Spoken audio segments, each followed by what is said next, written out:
in you, Jesus. Oh, how sweet it is to trust in you, Jesus. Oh, how sweet it is to trust in you, Jesus.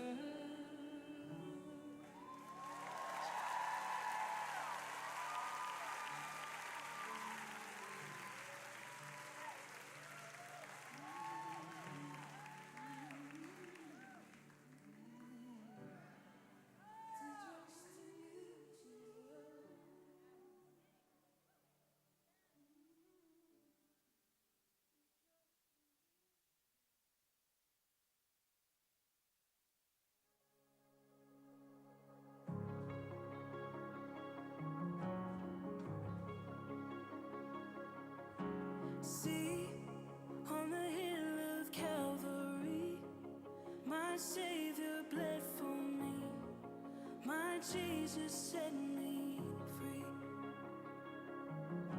And look at the wounds that give me life, grace flowing from His side, no greater sacrifice.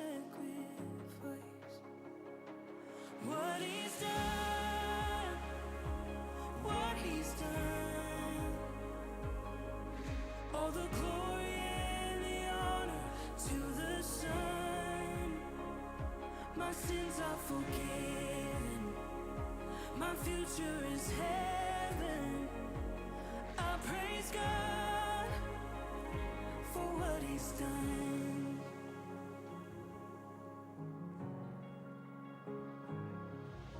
Sing for the freedom He has won. Even death is dead and done. His life has overcome. Sweet, say the name above all names, over every broken place. He is risen from the grave. What He's done, what He's done, all the glory and the honor to the Son. My sins are forgiven, my future is heaven. I praise God for what He's done. Oh, now on a throne of majesty, the Father's will complete. He reigns in victory. Oh, sing hallelujah to the King. He is worthy to receive all the worship we can bring. What He's done, what He's done, yeah. All the glory and the honor to the Son. My sins are forgiven, my future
my duplicity.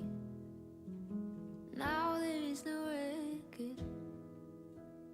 You assume the best of me, and this is why I thank the Lord for saving me when I was weak. So I will sing. This is why I thank the Lord for everything, and this is why I thank the Lord. All of my affection, everything I have to give, the sum of my attention is measured in the praise I lift. So this is how I thank the Lord for saving me when I was weak. So I will sing. This is how I thank the Lord for everything. This is how I thank the Lord. And this is how I thank the Lord for loving me and keeping me. So I will sing. This is how I thank the Lord for everything. This is how I thank the Lord.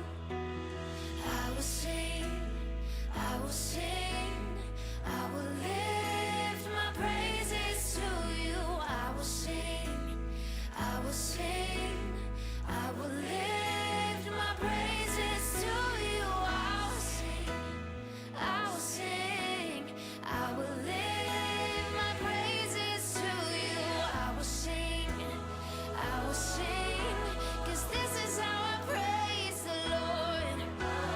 This is how I thank the Lord for saving me when I was weak.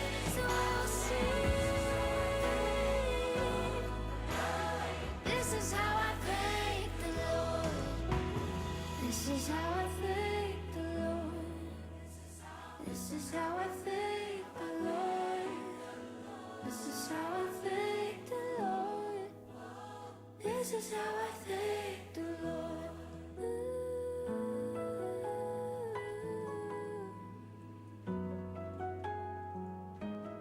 Thank you. This is how I thank the Lord.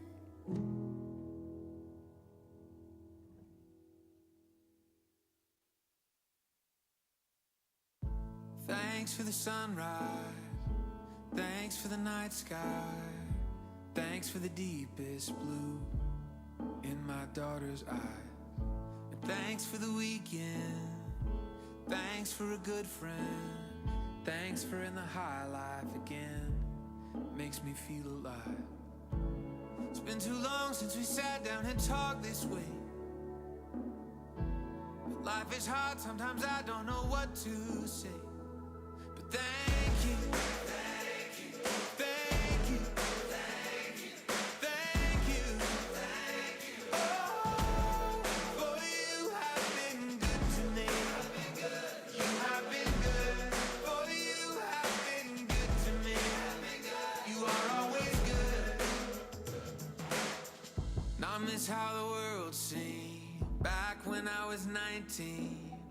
Maybe I just miss having things all figured out.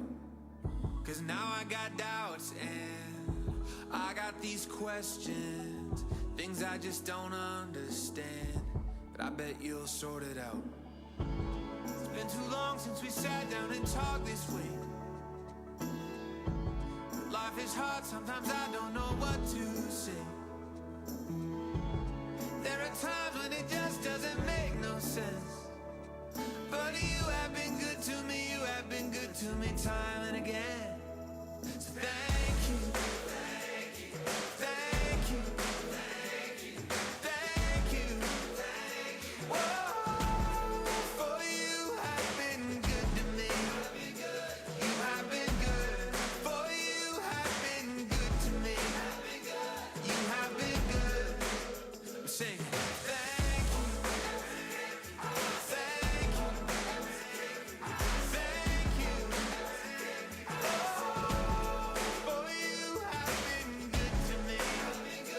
You have been good. For you have been good to me. You are always good. Come on, sing it out, sing it loud, sing it together. Come on, sing it out, sing it loud so we can remember. Come on, sing it out, sing it loud so we can remember. So I can remember, so I can remember. Come on, sing it out, sing it loud, sing it together. Come on, sing it out, sing it loud so we can remember. Come on, sing it out, sing it loud so we can remember. So I can remember, so I can remember.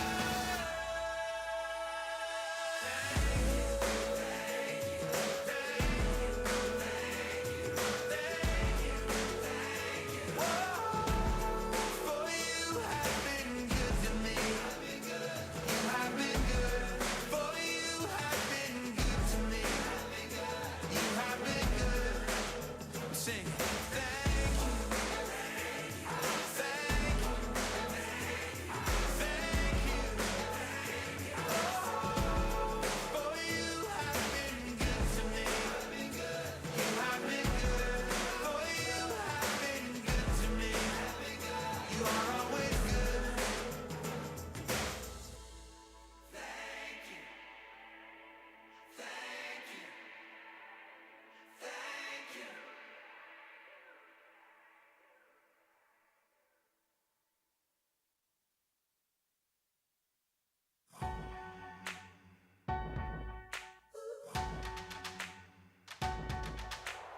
I was down on my luck, I was stuck, I was running around broken hearted. I was sinking so fast, I couldn't last, falling apart. And you could've run away, leaving me there in my shame, leaving me fighting my pain, but you made a better way.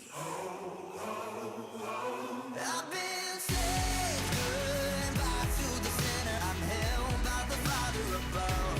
No more shame, born out of the desert and drowned in the power of love. Amazing grace, my soul set free. Ain't no grave got a hold on me. I'm born again, washed by the water, I'm clean. My eyes have been open, you're showing me all of my life in a new light. Every step, every breath, like it's the first time. You could've run away, leaving me there in my shame, leaving me fighting my pain, but you made a better way. I've been saved, goodbye to the sinner. I'm held by the Father above. No more shame, born out of the desert and drowned in the power of love. Amazing grace, my soul set free. Ain't no grave got a hold on me. I'm born again, washed by the water, I'm clean. Preacher told me the good news. Went way down deep in the river blue. Preacher told me the good news. And ever since my heart met you, I've been saved, goodbye to the sinner. I'm held by the Father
D. Like, The other arm. No, before that. Both arms. I knew that was gonna happen. I knew it was going to happen too.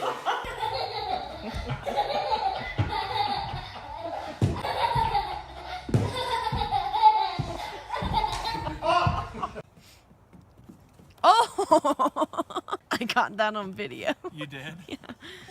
Dude, okay, good.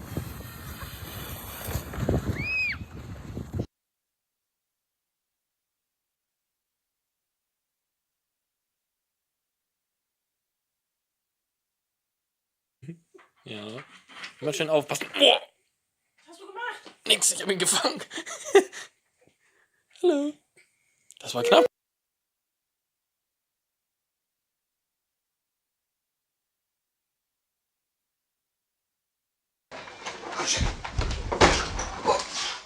That was just like the baby dad.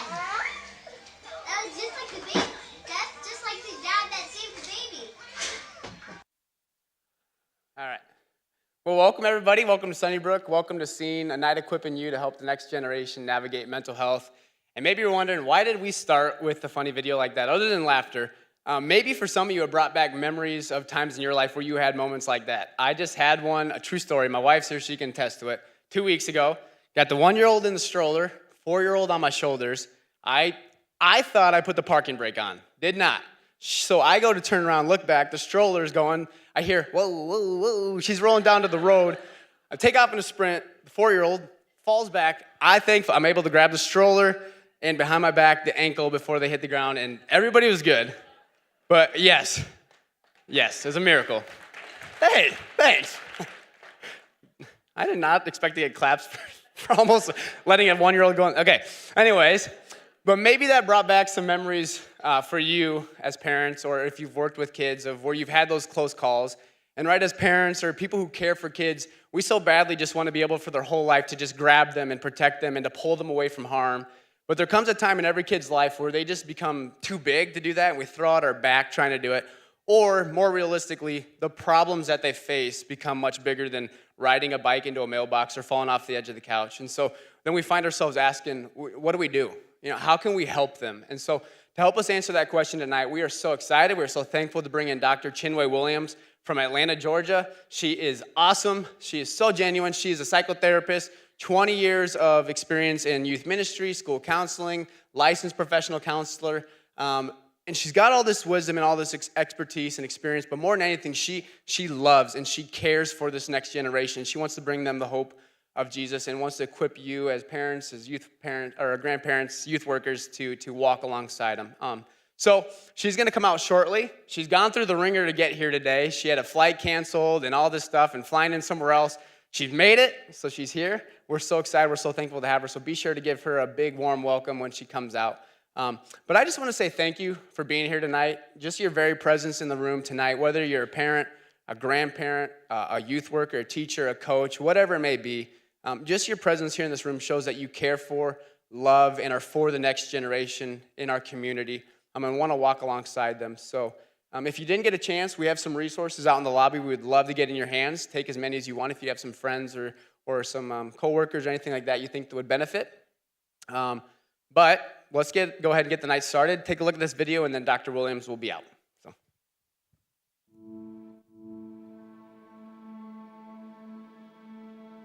We're facing the biggest mental health crisis in history.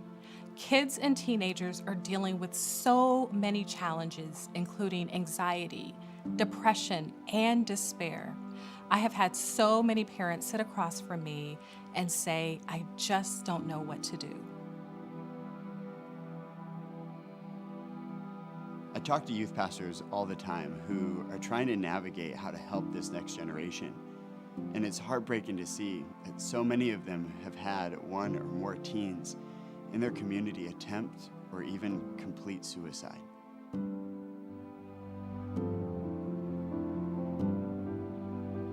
Let's face it, there are never going to be enough therapists or access to therapy to solve this issue.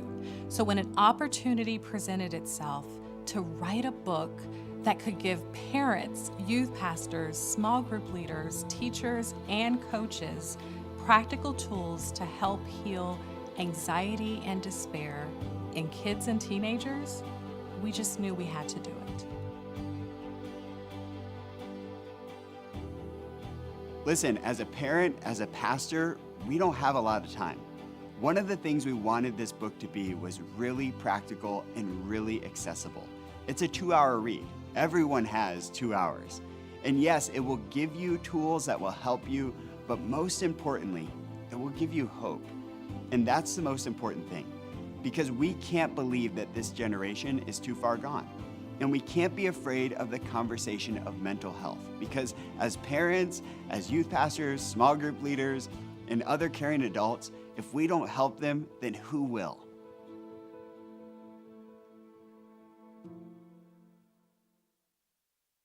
Hello, hello. Welcome, everyone. I've got to be honest, every time I watch that trailer, my thought is, oh, that's so dark. And boy, my hair is really curly. I want to tell you, first of all, thank you for being here. You made such a big sacrifice to be here. I want you to give yourselves a round of applause for making it out of the house. Woo! And I also want to take this opportunity to thank the wonderful family ministry team here. I don't want to miss anybody's name, but I feel compelled to say some names. Beth, Sarah, Eric, Abby's sweet husband who drove me from Nebraska, you guys. I was supposed to land here, and it was interesting. We'll talk about it later. I'll need therapy from you guys. So, but I feel right at home. Welcome, welcome.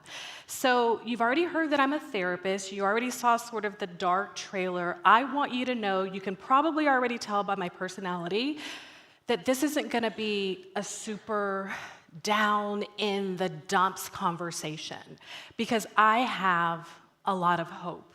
And the fact that you are here today gives me even more hope. So I have a lot of optimism. I'm sort of wired that way, but I want you to know that we're going to talk about some heavy things, but we're also going to give ourselves permission to chuckle, because raising kids, especially teenagers, can be funny and can be completely exasperating, but we do need to just experience joy. We have to experience joy, and we have to remember that there is always hope. So you already know that I'm a therapist. I am a mental health advocate. I have taught students who want to be therapists for about 10 years. I also want you to know that I'm a mom, and I want you to meet my family. So here's my family, and by the way, this picture was taken on Easter Sunday. I'm not kidding. This is how we dress in Atlanta on Easter. And my sweet daughter, Jalen, this was this past Easter. She's 19 years old, and yes, she's got purple/blue hair at 19, because that's what they do. But she looks like 12, doesn't she? Which fits the age she is in my mind. I love it. So that's Jalen, and I want to sort of get an idea of who's in the room. Jalen is 19. Raise your hand if you are raising a high schooler or a college student, because you're still paying for them, right? Beautiful. I see you. So Jalen is artistic and wonderful, and she has gone through moments of despair that she has given me permission to share a little bit with you, and I will. And then I'm going to go to this kid on my left, this handsome kid. That's Braden. Braden is 11. He is still in elementary school, and he's also on the autism spectrum. So raise your hand if you're raising an older elementary school age child or a middle schooler. Okay. And now I want to know if you're raising a child who has some form of special need. Yeah, I see you. The joys of parenting. We'll talk a little bit about that. And then Noah in the middle. Noah is 7. Raise your hand if you're raising a talkative child. Yes, Noah is my talkative child. He's also really curious, he's energetic, and he's very, very empathic, and we'll talk a little bit about Noah. So I have gotten the opportunity with my friend Will, who you met on the trailer a few minutes ago, to travel all around the country talking to parents and leaders and educators about the state of youth mental health. And let me tell you what typically happens. And by the way, it's happened to me because I have sat in the very same seats as you, listening to parenting experts or parenting people telling me how to raise my kids. And there comes a time when I hear something and I start to sink in my chair. And I've had the conversations with parents after these presentations, and they share with me that they're doing kind of the same thing. So you are going to have moments throughout this presentation where you're going to think back to times where you didn't get it quite right, or times that you just screwed up. You're going to go there. So what I want to encourage you to do, my friends, is to resist going down that mental path, because there is no such thing as a perfect parent, because there's no such thing as a perfect human. So even as a mental health advocate and an educator, all the training and the knowledge doesn't bypass my emotions when I'm dealing with my kid with autism or my child who's hurt by a friend in kindergarten or even in first grade, right? So forget about being perfect. Today, I want you to know that it's much more important to be intentional. So with intention, I hope you have your smartphones out. I hope you have your notebooks out. I want you to write down notes. I promise you, you're going to hear something. That's my hope. That's been my prayer. You're going to hear something that you're going to want to implement today or tomorrow with your child or your student. There's no such thing as a perfect parent. All we want to be is intentional. So we have to be intentional, because there has been an elevation in depression, in despair, in self-harming, in suicidal behaviors. You guys, I started my career as a school counselor, 16, 17 years ago. And back then, we dealt with sex, drugs, and rock and roll. Right now, we're dealing with sex, drugs, hip-hop, and self-harming. Things have shifted. You talk to any pediatrician, and they will tell you that well visits, the part where you ask about mental and emotional health, they have always been there, by the way, but they used to take 5 minutes. My pediatrician friends tell me now that it takes almost the entire doctor's visits. This is across the country. I was in Florida a couple of months ago in 2 separate cities in Florida, and I had first grade teachers waiting in line to speak to Will and myself, and they spent minutes and minutes sharing how first grade just didn't look the same. They'd been teaching for decades. And one particular first grade teacher showed me a picture of her class, and she said, "Dr. Williams, I believe that every single one of these beautiful kids have some form of anxiety." So if you are a teacher in this room today, you know exactly what I'm talking about. You're now asked to be not only an educator, but a social worker. So when people say, is it really happening? Is it really, a rise? Are we making too much of this? I've got to tell you, no. We're not making too much of this. There is someone by the name of, his title is the Surgeon General of the United States, and I thought he was the person that told me not to smoke when I was pregnant. He issued a statement last year saying that youth mental health has reached a crisis point.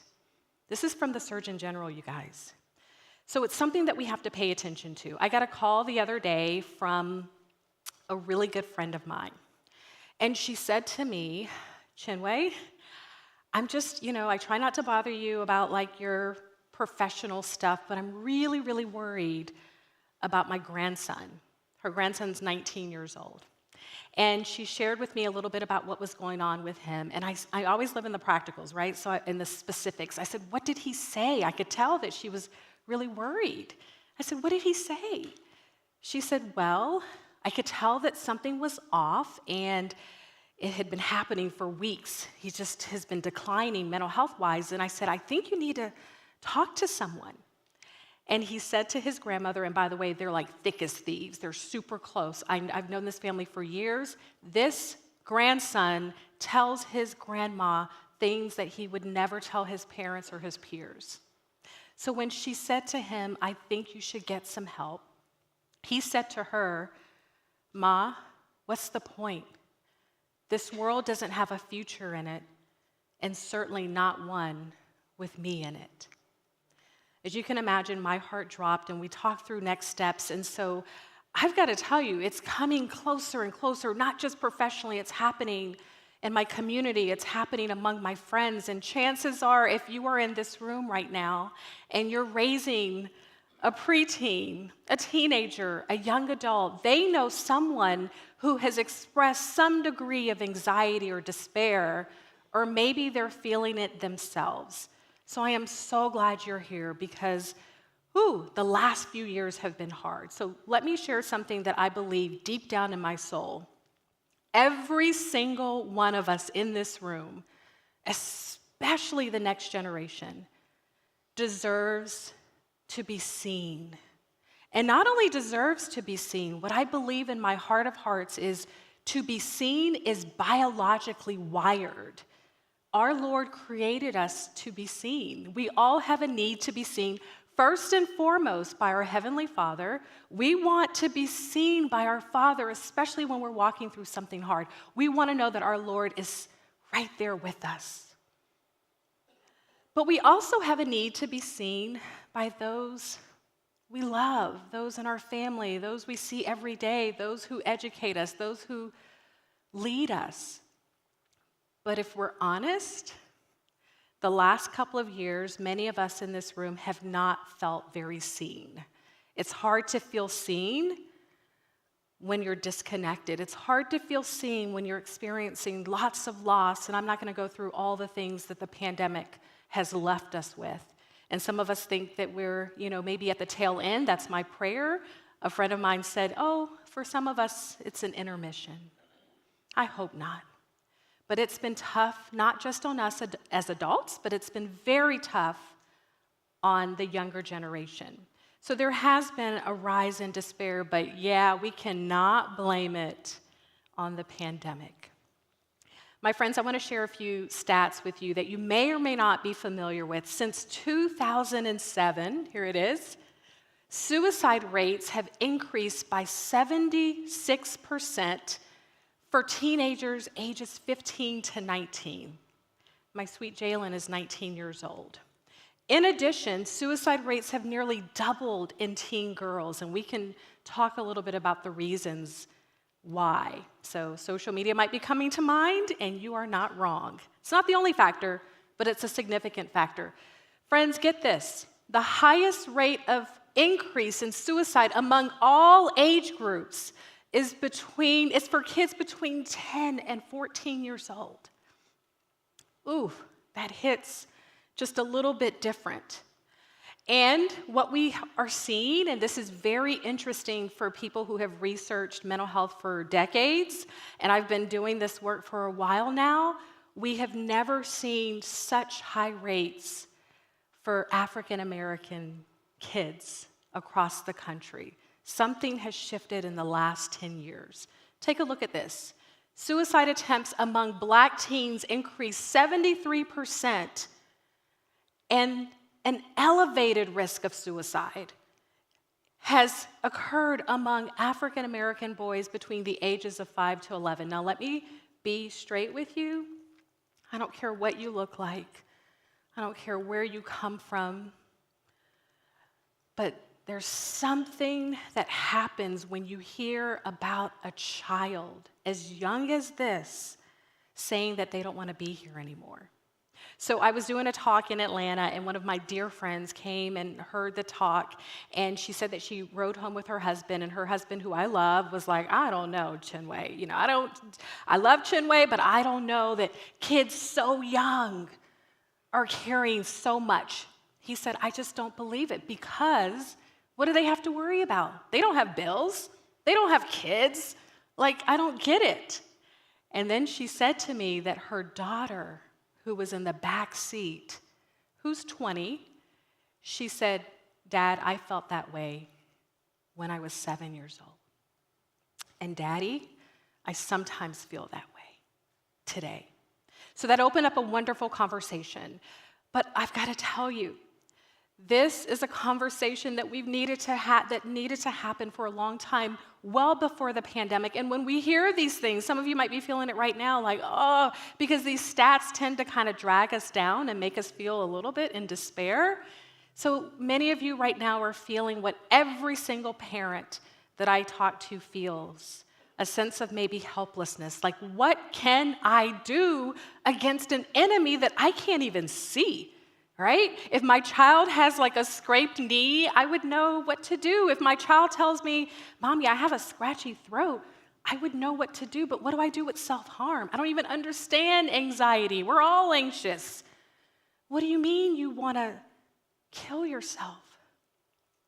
Every parent, every educator, every caring adult is feeling like, am I missing something? Am I doing every single thing right? And maybe some of you are here because you have younger kids or preteens and you're not seeing some of the significant consequences, but you're nervous, right? And you want to buffer, like every parent does, you want to buffer your child against the effects of chronic stress. Well, here is the good news. You guys ready for some good news? Because we've been dark for a minute. I told you I'm wired optimistically. Tell me if you're ready for some good news. Yes, here is the good news.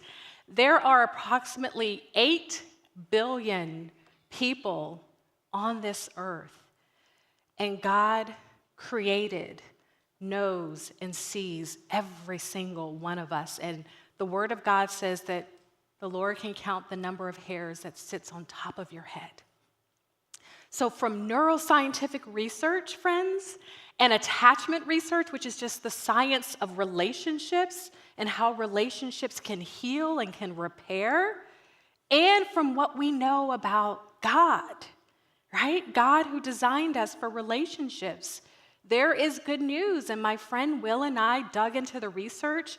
I spent years asking the teenagers and the middle schoolers that I work with, hey, when you're going through a really tough time, what is it that the adults in your life, myself included, what is it that we can do, your parents, that helps? What is it that we've done that helps you? And what is it that we've done that maybe doesn't help so much? So the research speaks for itself, and I've got to tell you, this comes from very personal conversations with clients that I have worked with for years. So we've got good information that tells us that God has wired our brains to respond in predictable and profound ways through love and empathy.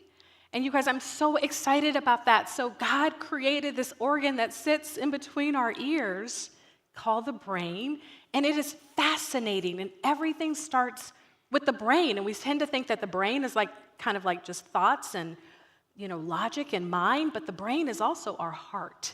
So let's dig into it just a little bit. And I always have to say, because I can hear my husband's voice in the back of my mind, he's a scientist, he's a trained toxicologist, and he always says, Chinwe, we can only barely scratch the surface of everything that we know about the brain. Like, we've only barely scratched the surface. Basically, there's so much that we don't know because it's so fascinating. So I want to share with you a couple of graphics to sort of break down what happens in a healthy brain, and then also what happens in a brain that's gone through chronic anxiety and despair. And then we're going to talk about exactly how to respond. But this is a graphic. It's an oversimplification, so if I have any anatomy teachers in the room, don't throw tomatoes. I know it's very overly simplified, but for the sake of time, you guys, I want you to imagine that the brain is made up of 2 parts, okay? It's made up of multiple parts, but let's say 2 parts. The logical side, right, and the emotional side, right? So let's say that the logical side, and this part is true, is where our rational thought lives. It's where reasoning lives. It's where order and organization lives. This is the part of the brain that gets rewarded quite a bit in school, and if we're honest, in society. So then there's the right side of the brain. This is where our emotions live. You guys, there's a structure in our brain about this big. It's called the amygdala. It's probably the size of an almond, and it's little, but it packs a really big punch. This amygdala is your 2-year-old wanting a snack. Right? A 2-year-old that wants what they want when they want it. This amygdala doesn't care about your logic. Let me tell you what also lives on the right side of the brain. Powerful emotions like fear, your fight or flight or freeze response. Trauma lives on the right side of the brain. Aggression lives on the right side of the brain, but so does love.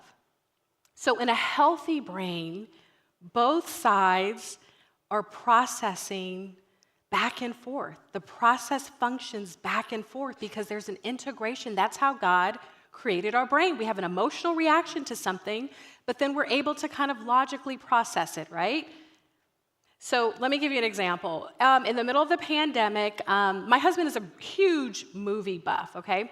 And so in the middle of the pandemic, he started to get cabin fever, and there was a movie that opened up. It was shot in Atlanta, and he wanted to see it. And there weren't a lot of movie theaters that were even open, but there was one close to our house that was, and he begged me to go see this movie. And I was a little bit nervous because I actually don't like scary movies. Has anybody seen Quiet Place 2?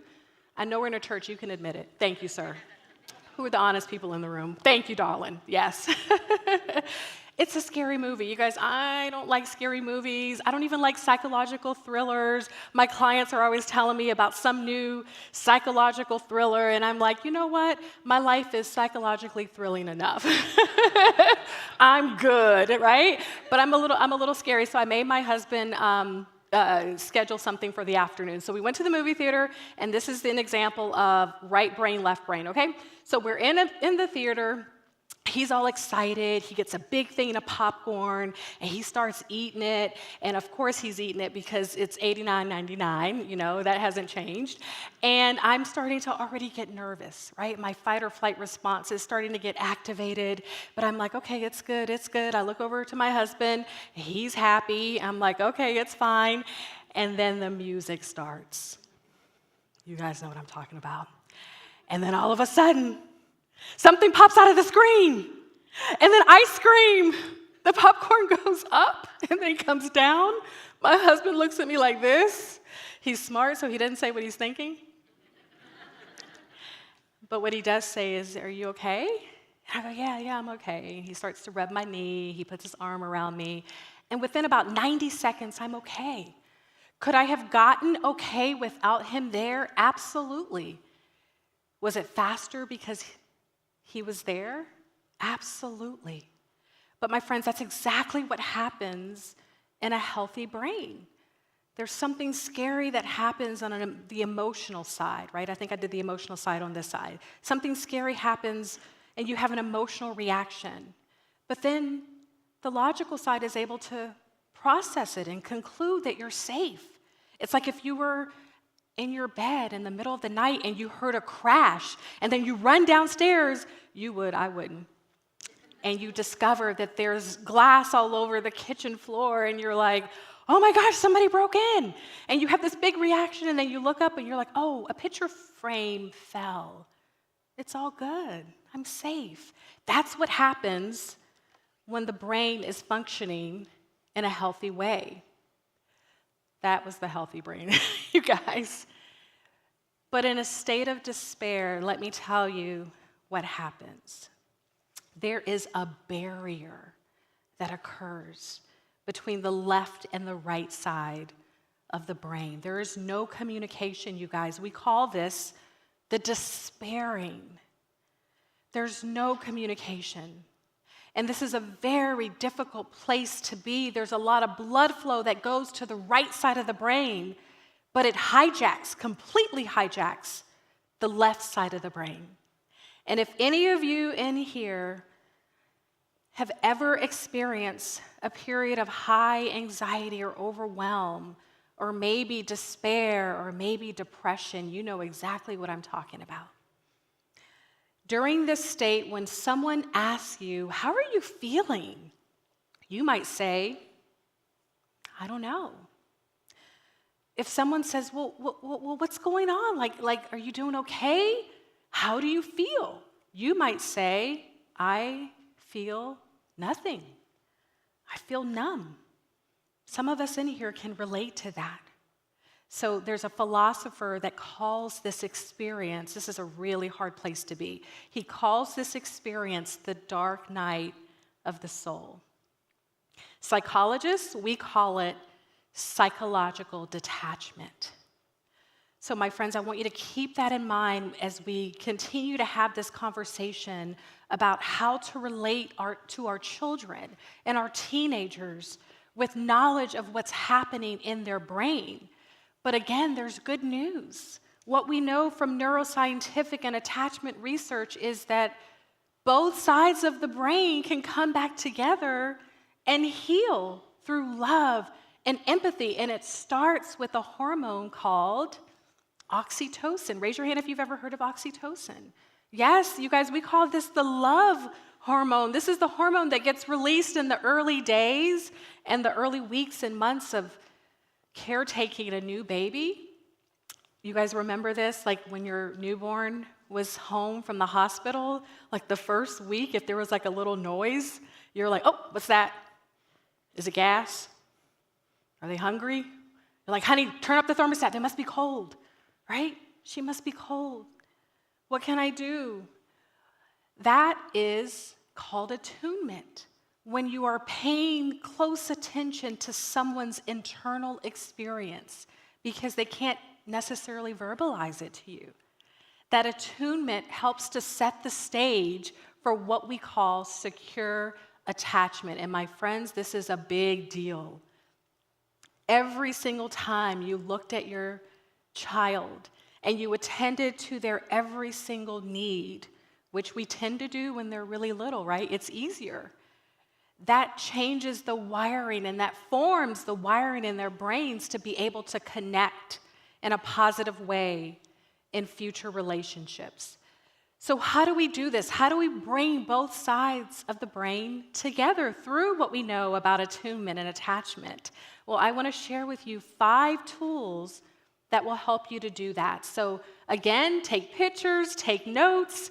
I hope that this is something that you can even use tomorrow. So the first tool is foundational. If you don't remember anything else, I'm going to ask you to remember this. It's called show up. You might be thinking, okay, that seems so simple. It seems too simple to matter, but it's big. It's foundational to all of the tools. And here's the thing.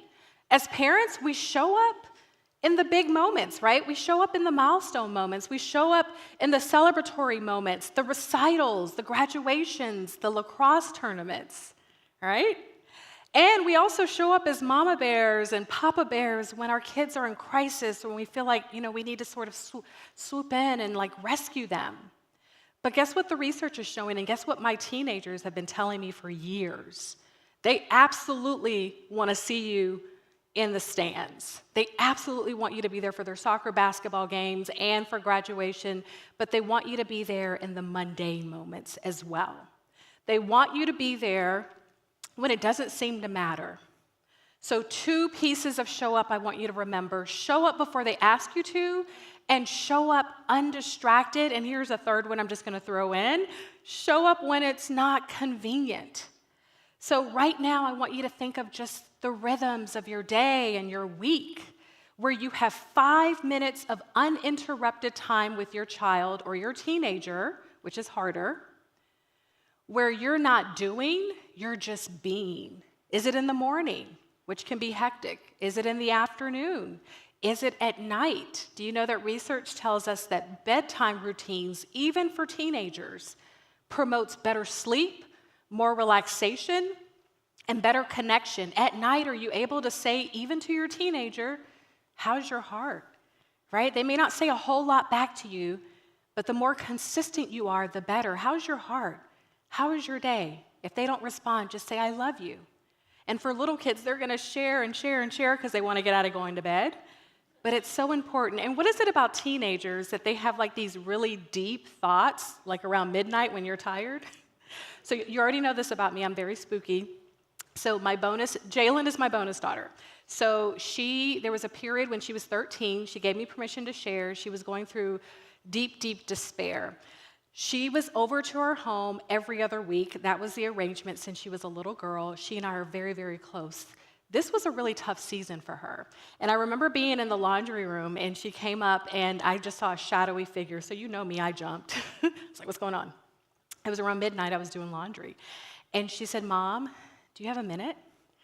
I said, of course. You guys, a minute turned into about 75 minutes.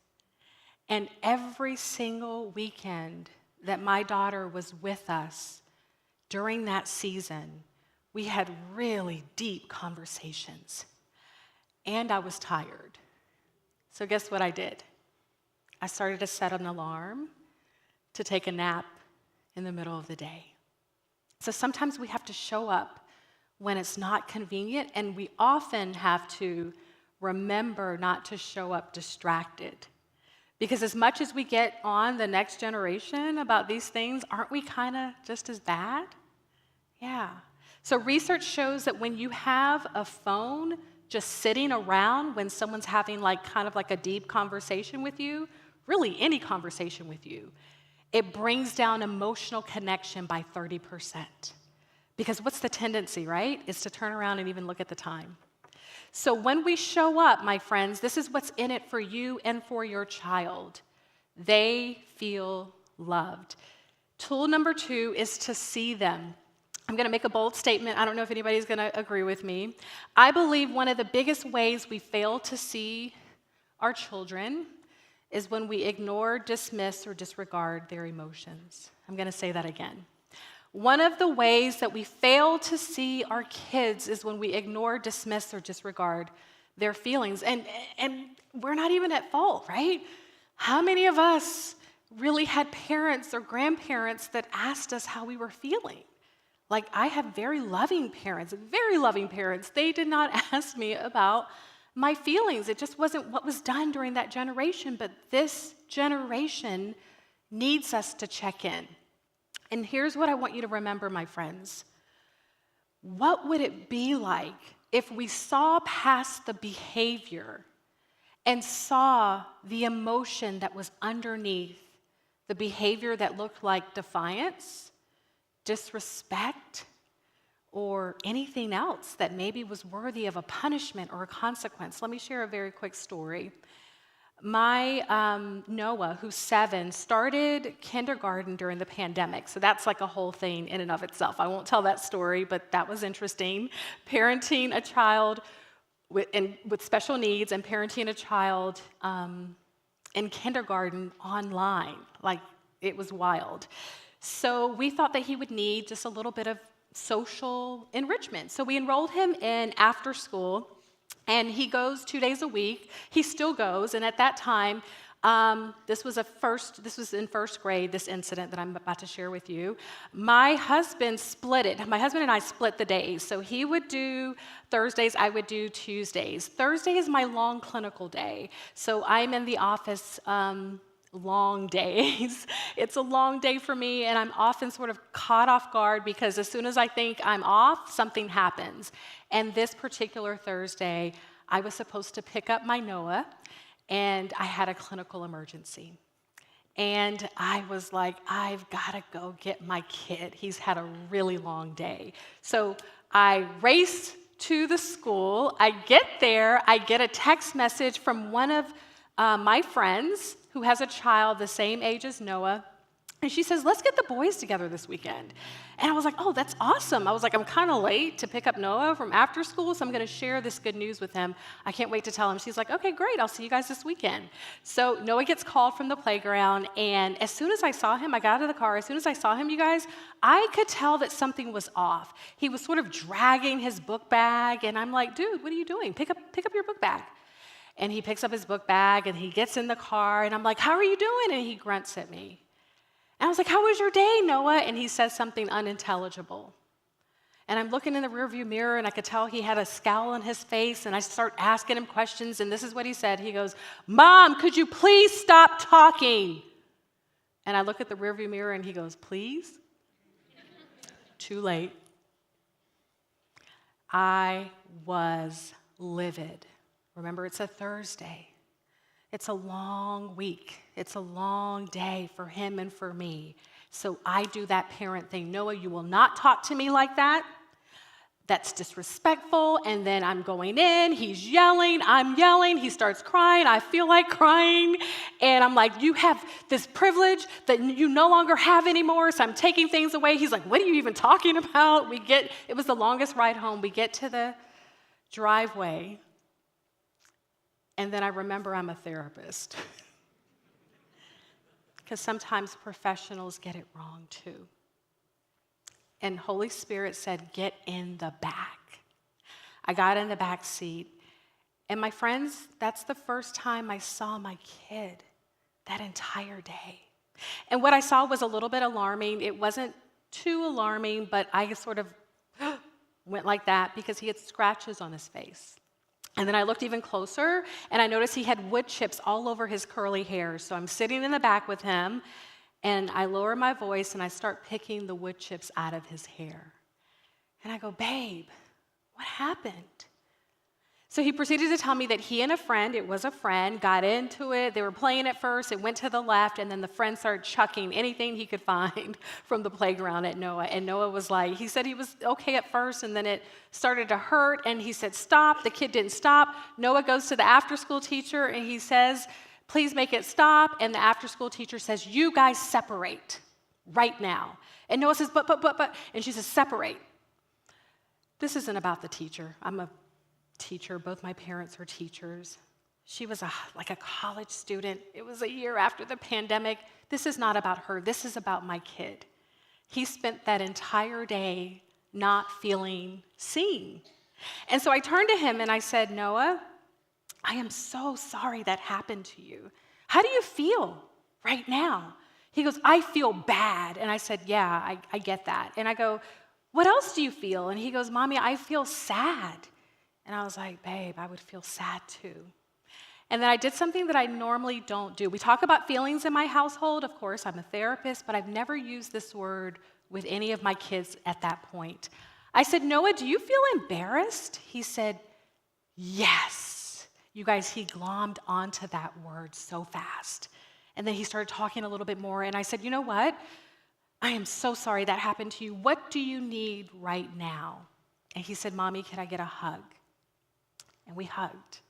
My friends, I will tell you that that story could have gone very differently. I could have marched in the house, started dinner, cooked up a punishment, told my husband so he can come up with another consequence, or something like that. But my kid needed me to see him. He didn't need a consequence. So we can give a lot of different examples of what this might look like. For example, with a teenager who's slamming doors and slamming drawers and being really ugly and looking to be defiant. But what I want to tell you, my friends, is yes, there may be a need for a consequence. There may be a need for a conversation, and I believe in holding our kids accountable. That is our role, to guide them. But what would it look like to pause and just ask yourself, how do I want to respond in this moment, right? So for my Noah, that's one thing. He got into an altercation. He didn't feel seen. But let me tell you what my teenagers in therapy sometimes go through, unbeknownst to their parents and their grandparents and even their teachers. They go through a lot of social pressures. So these are the questions that I want you to ask yourself when your child is acting out, when your teenager is acting out. What social pressures may they be facing right now? They may not tell you, but I want you to ask yourself that. How is something on the news, because there's always something on the news, another school shooting, the war in Russia. By the way, teenagers bring those things up to me in therapy. They talk about those things. So ask yourself, how is something in the news landing for my kid or my teenager? By the way, if you've got younger kids, right now there's been a rash of kids not sleeping well. Guess what's on the news? Guess what's on the TV right now? Somebody yell it out. Commercials about what? Halloween. That's why I don't go to those movies. It's true. When 6-year-olds are asked to draw what it is that they're afraid of, at least the ones that I've been talking to, the families I've been talking to, it's something that showed up on TV or something that's sitting in the lawn that's freaking them out, right? But we see it as misbehavior. We see it as aggression. But what is underneath the behavior? And then here's the third thing that I want you to ask yourself if you're raising a middle schooler or a high schooler. What shame may they be carrying about a decision that they made that they now regret? Because that comes up in therapy as well. So regardless of what phase of parenting you're in, here's a strategy I want you to look at. Pause for 10 seconds. Neurologically, that shifts our brain from reaction to response. Notice the emotion, even if they can't tell you what it is that they're feeling. Throw it out there. Are you feeling sad? Are you feeling lonely? Are you feeling hungry? Name the emotion and help them to cope. So my Noah needed a hug. My son, Braden, would not have wanted a hug in that moment. He would have wanted to jump on his trampoline. My daughter, Jalen, would have wanted to draw in her adult coloring book. So find out what it is that your child needs and help them to cope. When you see them, they feel understood. Third tool, this will be quick, just listen. You guys, it seems too simple to matter, but it does. We know that listening is not just about hearing. It's 80% nonverbal. Do you realize that neurologically, this comes from neuroscientific research, when we make gentle eye contact with someone, it shifts something in the brain. People start to relax. When we know someone pretty well and we have permission to have appropriate touch, right? Touching someone on their shoulder or their back, that helps their nervous system to relax. When you have a 6 or 7 or 8 or 9-year-old and they're having a tantrum and you get on their level like this and you talk to them like this, not like this, even if it's stern, getting on their level causes them to relax. So listening is an entire body experience. And if you have ever gone through despair or high anxiety, you know how hard it is to articulate how you're feeling, right? It takes a sense of safety to do so. Let me tell you what gets in the way for parents, and myself included, when we try to teach. Let me tell you what happens when we teach, my friends. When we lecture, when we guide, all of the things that we're supposed to do as parents, but in the moment of high anxiety and despair, it doesn't work. It falls on deaf ears. So when a child has a lot of emotional energy, right? Very activated, slamming doors, slamming drawers, going like this, and we tell them all the reasons they shouldn't be doing that, and why they should do their homework, and why they should go out and practice. If you want to be better at soccer, you need to go and practice. All those things are true, but when we meet right brain energy with left brain language, this is what happens, my friends. We miss them. We miss them. So just listening means saving the lecture, the guidance, all the things, all the wisdom that you have for later. There's time for that, but not in the moment when the right brain is activated. What we need to do is to initiate an emotional exhale. So this is a great time for an experiment. You guys only do this if you don't have any lung issues, or you don't have to do this, but it's just an experiment. For those who feel comfortable doing so, do me a favor, take in a really big, deep breath. I'll do it with you. Hold it, hold it, hold it, and now release. For some of us, that felt really good. What if I told you, don't release it, just keep holding? If you held your breath that long, some of you would turn red. Others of you would have like this vein pop out, like a Klingon, like this, and it would start quivering. It wouldn't be cute. But the point is, we can't do that. The release is like a release of a slow valve when you emotionally connect with a child, or a teenager who is experiencing high anxiety or despair. So when we get them to speak about their feelings, we call that an emotional exhale.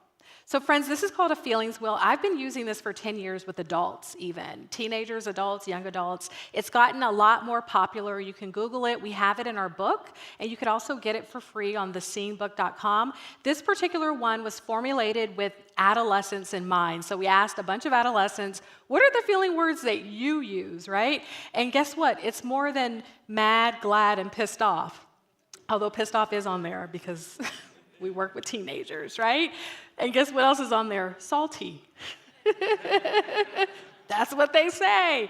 And numb and embarrassed and hurt and frustrated. Do you know that Brene Brown did a research study just on emotions? She put a book out recently. We have 87 emotions, but we tend to just use 3. So this might be too much for a younger child, but this is great for a teenager. So if you don't even have access to a whole lot of emotions, this is what I do in therapy every single day. We pull up the feelings wheel. If I'm online, if I'm face-to-face, we open it up, and people share their feelings. It's an emotional exhale. And, let me go back and tell you what's in it for the kids.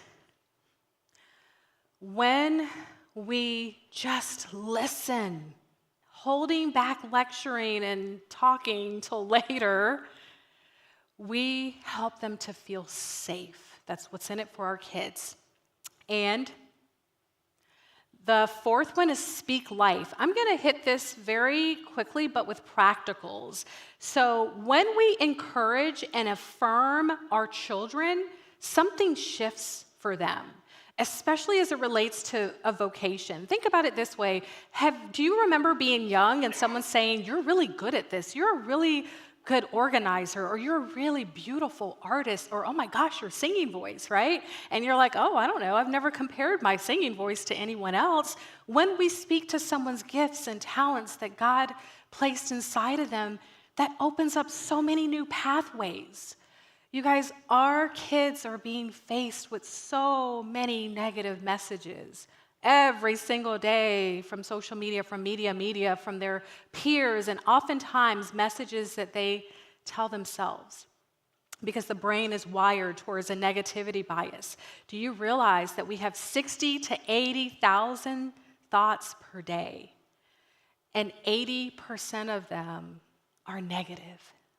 So we as caregivers and teachers and grandparents have to combat the negative thoughts with affirming and life-giving statements. Know your child, because every statement isn't going to work for every child.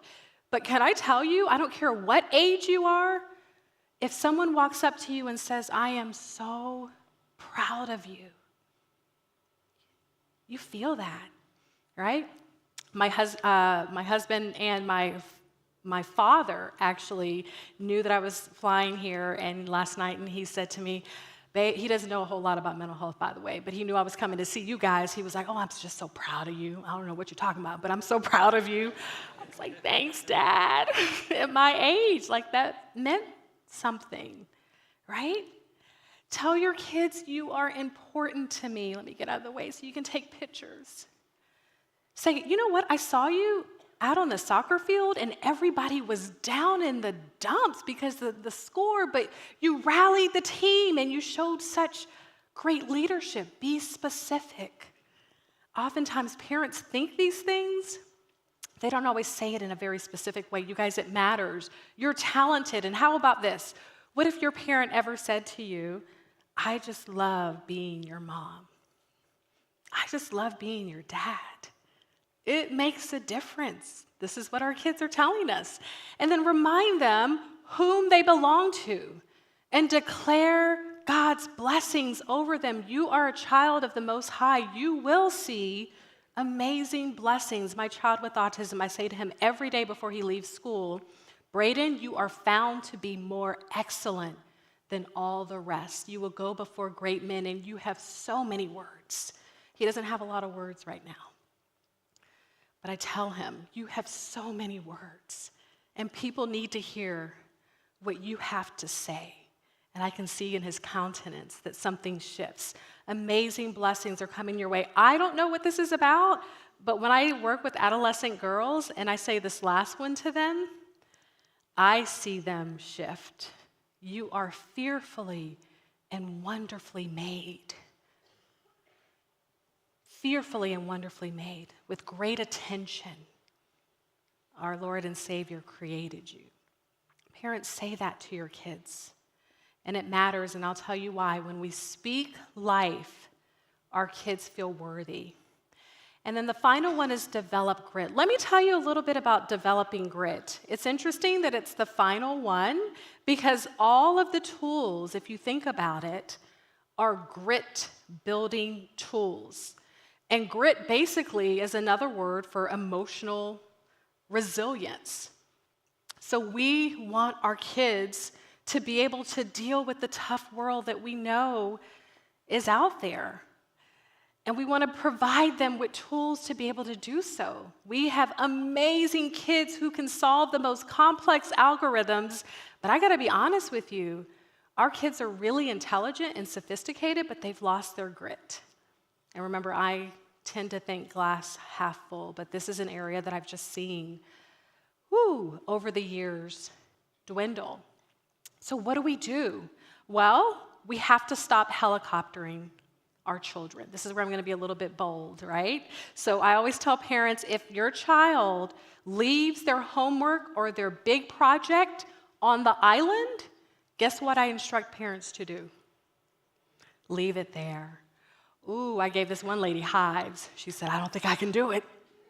I don't think I could do it. I'm not kidding. And so this parent of an adolescent girl, she would get into the friends' drama, and she would call the parents, and she just wanted to be a mama bear. And I said, I get it. Don't do that anymore. Let the kids work it out. And she was like, it's so hard. And then one time her daughter left an assignment on the island or something, and she came in and she said, I did not take it to school.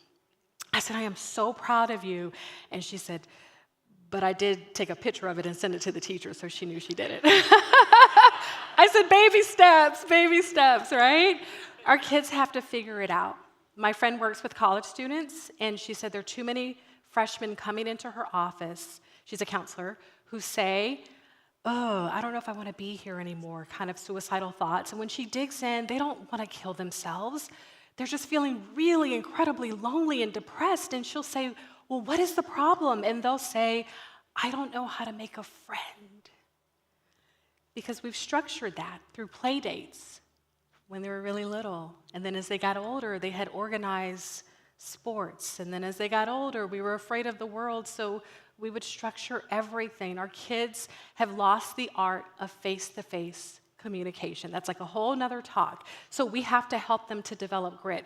When I started as a high school counselor, depression was the #1 mental health disorder. Now, do you guys know what it is? Anxiety. So because of that, I want to give you an anxiety tool as we begin to wrap up. So ants, A-N-T-S. We talk about and we write about ants. This comes from Dr. Daniel Amen's neuroscientific clinic where he does a lot of brain scans. ANTS is an acronym for automatic negative thoughts. All of us have them, and they can really infiltrate and really ruin the picnic. So one of the things that really impedes our ability to cope with anxiety or cope with despair is the negative thoughts that we have about ourselves and about the world. So this is a technique that's really simple. It works really, really well with adolescents and young adults. I've seen it work well with my 6 and my 7-year-old, but when we started when he was 6, it's called Think. Every single time he has a negative thought about himself, I say, Noah, let's think about that. And then we go through it. That thought that you just had about yourself, where'd that come from, right? So think about even that. You're shifting the energy from emotional sort of just a lot of blood flow here to, let me think about that. Is it true? Is it helpful?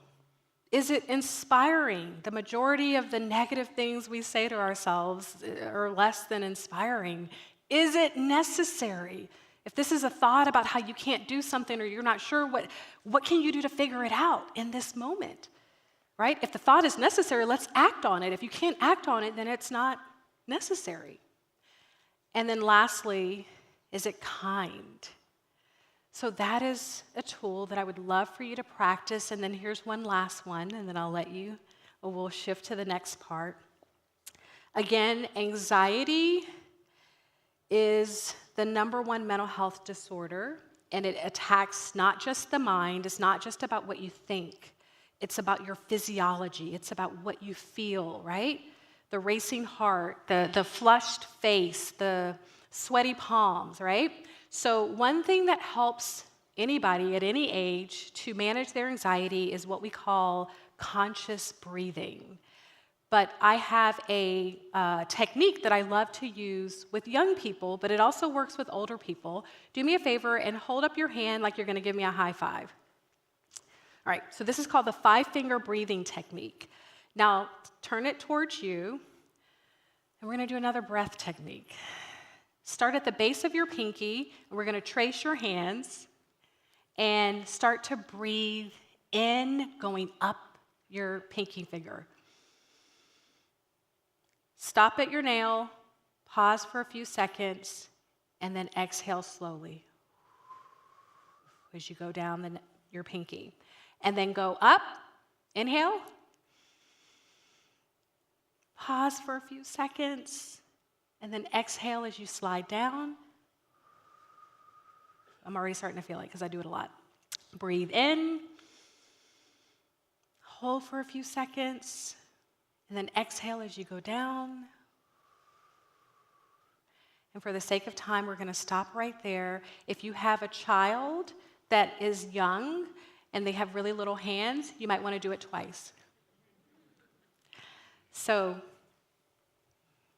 as a recap, when we show up for our kids, I'm going to move out the way so you can take a picture if you need to, they feel loved. When we see our kids seeing past the defiant, disrespectful emotions or the behavior just for a little bit, they feel understood. When we just listen, our kids feel safe. When we speak life, encouraging, affirming language about who they are and who they belong to, our kids feel worthy. And friends, when we help them to develop grit, our kids feel empowered. So my friends, I hope this message empowered you today. And I will be outside signing books, but also actually my favorite part is just connecting with some of you. And if you want to stay connected, if you have questions that I won't be able to answer, feel free to Instagram myself or my writing partner, Will Hutcherson.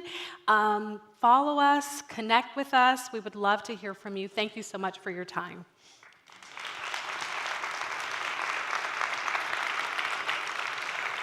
And I think Eric, there he is. Snuck up on you. All right, thank you. Hi. And that is so true. We do the breathing technique. You do the 5-finger? Yes. That's awesome. And if he's not really upset, it's okay, I'm out. Yes. Okay, well, Dr. Williams bravely agreed to take in some questions, so we're gonna grill you a little bit here. Yes. First question, if I can read my writing. How do you start conversations with kids who maybe they just seem like they don't want to talk, or they walk through the living room right to the room and it's just, they don't want to talk. It's clear. How do you start a conversation with a kid who is just clear? Yes. I don't want to share. So I want to tell you that if the child is a teenager, the first thing that you want to remind yourself is that that's developmentally appropriate. That's when they're starting to really cling to their peer group and wean away from us, and it's so painful. It starts to happen around 11 or 12 years old with puberty, and it's normal. It's normal. Now, if they're staying in their room and they're avoiding all activities and avoiding their peer group, that's when we sort of, get a little bit concerned as professionals. But if they're sort of just wanting to spend more alone time, that need for privacy is absolutely a part of adolescence. So we get this question a lot. What do you do when your kid doesn't want to talk? Well, here's the thing. We can't force conversation. But what we can do is we can create conversation spaces. So in our home, we have a couch that is a phone-free, device-free zone. And if mom or dad, if we're sitting on this couch, we are not on our phone. That's not easy, by the way, right? But we're modeling that for our kids. And we find that, they'll grumble at first, but when they're sitting there, they have to talk to us. And then dating your child. I'm a huge fan, Eric, of dating each individual child. What do I mean by that? Well, what did you do when you dated your significant other, right? You did fun activities. You looked into each other's eyes. You were interested in what they had to say. So teenagers say to me so often, I feel like my parents don't understand. Now, it's not that they're not doing enough to sort of pull away, but what tends to happen is as they get sort of nastier and uglier, I see too many parents pull away. And I think that's a lost opportunity because there's a lot of decisions that teenagers are making and they need us. So stay consistent, date them doing things that are fun for them. Taylor Swift has a new album out. She'll be concerting. Yes, you like her. That's a great thing to do, lattes and concerts, and my kid loves basketball. So he talks a lot when we're playing basketball in the driveway. Yeah. Thank you. You mentioned social media earlier. Yes. We have a question. What age does it be appropriate for kids to be on social media? And you mentioned social media is a significant factor in this rise that we're seeing. Yeah. So what, in your opinion, what is a good age to kind of introduce them, and how do we introduce them? Yeah, the perfect age is 28. I wanted to see if you guys were paying attention. Somebody agrees with that. The research is showing that 13, I would even say 14 if I'm being very honest with you, but most of the research shows that 13 is a good age. By the way, 13 by law for Facebook is when kids can be on Facebook. For Instagram, I'm not sure of the age, but I would say even older because the research that we're seeing in terms of the harm that's being done by social media, particularly for females, it's happening on Instagram. So when your child is able to have conversations around safety, when you can tell them about online predators, when you can talk about the fact that every now and again, because this thing is not a right, you may have to check in to see what's going on, right? That's a scary thought, right? Especially if they're showing that they're withdrawing. I give parents that permission to do that. If you think that your child is depressed and they're not talking to you, you may need to find out what's happening and how they're feeling or what's happening to them on social media. So when you can have those conversations about limits, about safety, about not giving your identifying biographical information, parents don't always think about all of those questions. When your child can talk about the pros and the cons of social media and do their own research and come back and say, Mom, Dad, this is what I came up with, then it's a good time. Thank you. You mentioned you have a son on the autism spectrum. Yeah. We have an awesome unlimited ministry here. So for the emotional regulations, even the feeling wheel or this breathing technique you talked about, anything with emotional regulation, how does that differ when you are walking alongside a kid who maybe has autism or another disability? Yeah, really good question. I love that you guys have a special needs ministry. That is such a blessing. So everything starts with empathy. So I feel like the information that we talked about today coincides regardless of your child's developmental status or disability status. So it starts with empathy. So reminding yourself, just like you remind yourself that your teenager is going to pull away, they're going to, play around with boundaries and test limits, just like your 2-year-old. Remind yourself that your child with autism, by the way, or ADHD or some other disability, they struggle with sensory processing integration, which then makes them struggle with emotional regulation, which then impacts their social development. So think about that. Like when we have the information that our kids are processing lights and sounds and touch and texture in really unique ways, doesn't that elevate our empathy in terms of how to help them? So they need us to help them. So what I would say is in the moment of a big meltdown, for me, I'll just be personal, I lower my tone, I use very few words, I ask him if he needs a sensory object. Does he need me to dim the lights? Does he need to be alone? Does he need to feel, pressure? This right here, by the way, I'm going to take off my shoes, is a technique that we use in trauma training to help your nervous system. So I've taught my son that. I provide him with other calming, coping tools when he's calm, and then I make those available to him when he's feeling emotionally dysregulated. Calm down corners are really good for kids with autism or young kids that have meltdowns. This is your calm down corner. This is where you have a textured object, a stress ball, something to color with, a stuffy, something that helps you to feel safe. So I could probably go on and on, but I'll stop there. Okay. Yeah. Thank you. In the very first, the intro video, you said there will never be enough therapists. And so when parents or teachers, if they're trying to refer to, a parent's trying to find a psychologist and there's this shortage, but they want to find the right psychologist, what do you do in that situation? If there's not enough, but they're not connecting, do you have any advice? Yeah, get the book Seen. and I'm halfway joking, not because I just want to sell a book. What we're hearing from parents and educators is if you are on a long wait list and your hands are tied, right? You can't get your child to see the help that they need. And prayerfully, it's not a crisis, because if it's a crisis, then they have to be somewhere, right? But if it's not a crisis, but you're seeing that some things are happening, we have a lot of tools in the book that you can use to help your child to feel seen. And again, bring the two sides of the brain together.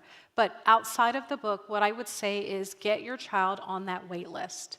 I have seen God do amazing things. I told a parent probably about 6 months ago, I'm not going to have availability until like December. Now it's like February. I have a wait list until February. And she was like, I can't wait. And she had a time that wasn't going to work. And she was like, I just need a couple of sessions, a consultation. And miraculously, because God is in the business of miracles, she was able to get in. And we had a wonderful session. And it was months earlier than she thought, right? So get your child on the wait list. Check in with the pediatrician. Oftentimes the pediatrician has a list of names of people that maybe you haven't thought about. And then another resource that I want to share with you is psychologytoday.com. Some of you may already be aware of it. It's a wonderful national database of therapists across the country. And let me say this, just because they're a therapist doesn't mean that they specialize in working with children or adolescents. So definitely look for that. You will be right outside the main doors to the left with your book. Am I? Is that Yes, where I am? Okay. you will be. She'll be there with her book. And I also want to let you know too, right by you it'll be a booth with Revive. It's a ministry here at the church where lay people have been trained to walk alongside and some biblical counseling. And so that's also a resource I want to let you know of. And at that booth, there will be a list of Christian counselors in Sioux City area that Sunnybrook we would recommend. And you feel free to grab that list as well. So can I say something yeah, else? go ahead. This church is so well resourced. I have the unique honor and privilege of traveling across the country, and we go to a lot of schools, but we go to a lot of churches. And to have a special ministry, a special needs ministry, and to have resources such as a counseling ministry is a really big deal. So I'm so grateful for what you're doing. So that's another thing. That's another resource to tap into, which is your local church, especially a church like this one. So I'm so glad to see what you guys are doing. Thanks, BJ. Thanks, Francine. They didn't oversee pay the me. Revive. They didn't pay me to say that. Thank them for that because it's awesome. Okay, kind of a heavier question, Yeah. but we talked before and said let's talk about it because maybe there might be some confusion. Yeah. A kid you're working with, kid of your own, kid you're coaching, you can sense maybe they're ideating suicide, self-harm. Do you use the word suicide? Do you use the word self-harm if you suspect that? Yes. The answer is yes. You might be surprised. Some of you are nodding your head because you know this. How scary is that?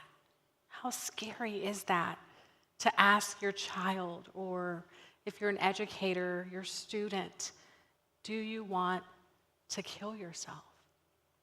It's petrifying, and it's exactly what needs to be done. And the thought might be that you're going to plant something in their head that isn't already there. That's actually not the case. Oftentimes, young people are feeling comforted because you're making it real, and you're giving them an opening to talk about it. So the way that I frame it is, are you having thoughts of suicide? A lot of kids romanticize that word, so I'll go even harder. Are you having thoughts of killing yourself or harming yourself? So the answer is yes. Thank you. Last one, then you're free to go. What is, as a parent, this one maybe gears more towards parents. As a parent, when do you use your voice when it comes to medication that the child may be on? Whether you think it's too much, it's too little, they need to be off it. When do you use your voice as a parent in that? So as a parent, you are your child's greatest advocate, not just in terms of their academic needs, but their mental health needs as well. And it's so interesting. I love this question because I'll get text messages from friends. They're like, well, I don't want to pry, and they have a therapist, and they have a psychiatrist, and I'm going to let them do their thing. I'm like, she's 15. No, she doesn't need you to know the entire contents of the therapy session. That's private. But you have every right to find out how your child is doing. Is the treatment that's being implemented working? And especially as it pertains to medication, from the beginning, it is so wise for you to pay attention, especially for antidepressants, because there's side effects that could actually cause an increase in suicidal thoughts. Very small percentage, by the way, but it's still there. So you want to be involved. You're watching your child. You're monitoring your child. Any good psychiatrist wants you to be involved and to call them when you see something that seems a little bit off in their behaviors. Thank you so much. Yeah. Can we give Dr. Williams a big round of applause? Thank you so much. It's my pleasure. Thank you. I know I went a little bit over. Thank you. All right. Tonight, to close, can we just thank her again? Thank you so much. This is awesome. I'm going to put my shoes back on. How about that? Give her some time. Tonight, to close, Blake and Alex are going to come out, and they're going to lead us in a time of worship. And maybe if you don't come to church regularly, you're just coming for this event, worship is a little unique or a little different. This is the first time. I just encourage you, if you just feel comfortable sitting, you just sit. You just feel whatever is more comfortable for you. If you want to stand and you want to sing along, feel free to stand and sing along. Really, the heart behind this is we recognize we dove into some heavy stuff tonight, and seeing some of your faces, talking with some of you in the lobbies, your kids are going through some tough things, or you know kids who are going through some tough things. And so I'm sure as we're walking through what Dr. Williams presented, and as you're taking notes, there is a picture of somebody in your mind that you love dearly and that you want to bring hope and walk alongside them. And so to end the night, we thought we would just spend some time worshiping the Lord. And the song is The Blessing. And really what it is just asking God, hey, God, could we have your blessing and your favor on our lives and in our families and in our children? So that's what we're going to do. So if you want to stand, feel free to stand. If you want to sit and just receive, just sit and receive. But let's spend some time together in worship.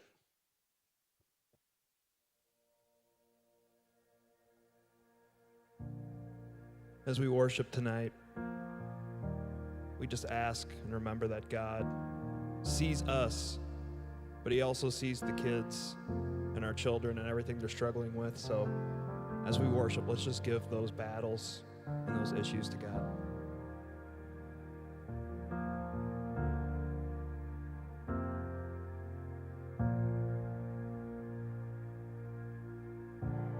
Lord bless you and keep you. Make his face shine upon you and be gracious to you. The Lord turn his face toward you and give you peace. Amen.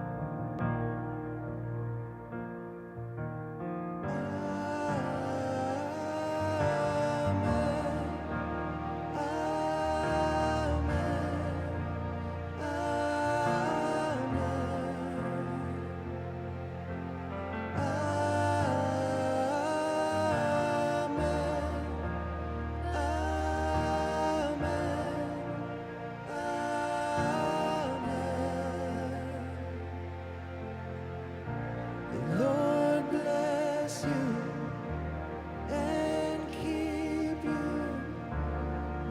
his face shine upon you and be gracious to you.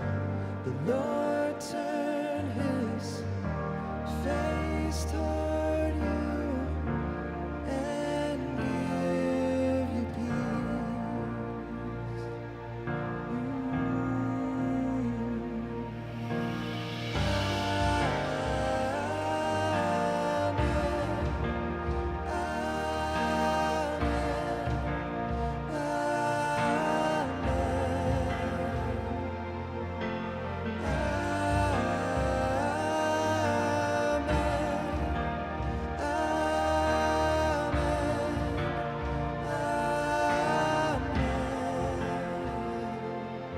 His favor be upon you and 1,000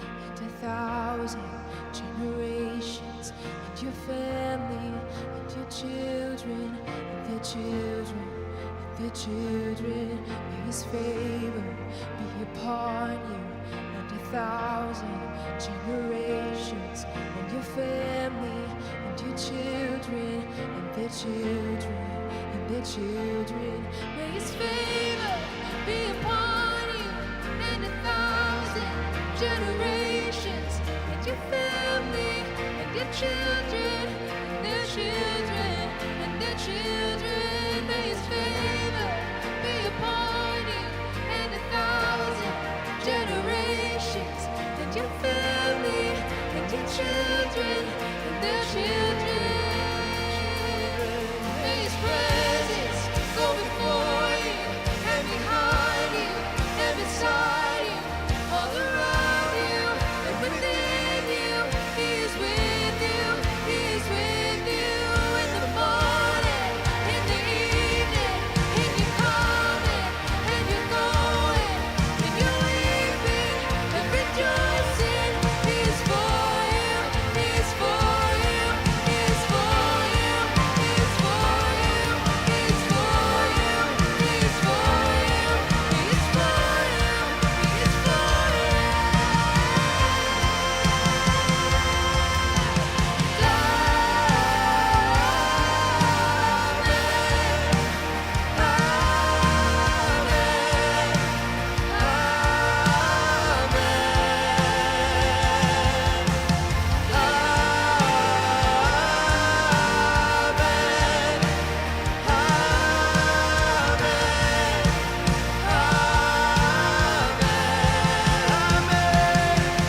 His favor be upon you and 1,000 generations, and your family, and your children, and their children, and their children. May his presence go before you and behind you and beside you, all around you and within you.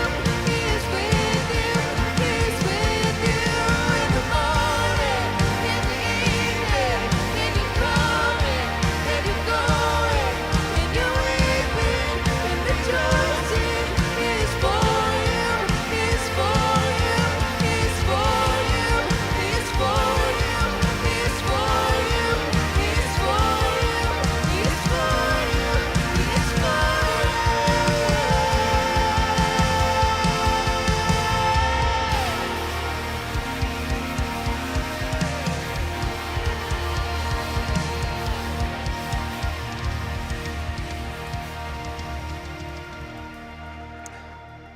Thanks, guys. Real quick, I just want to remind you, there's some resources in the lobby. Dr. Williams will be out there in the book, and Francine and BJ, I think, will be out at Revive. Before you guys go, I would love if you would just pray with me. Lord, tonight we just turn to you with heavy hearts, but also with hopeful hearts, Lord, because we know that there are some things that our teens and preteens and kids are walking through that are very heavy, Lord, but we look to you with hope because you give us hope through Jesus, Lord.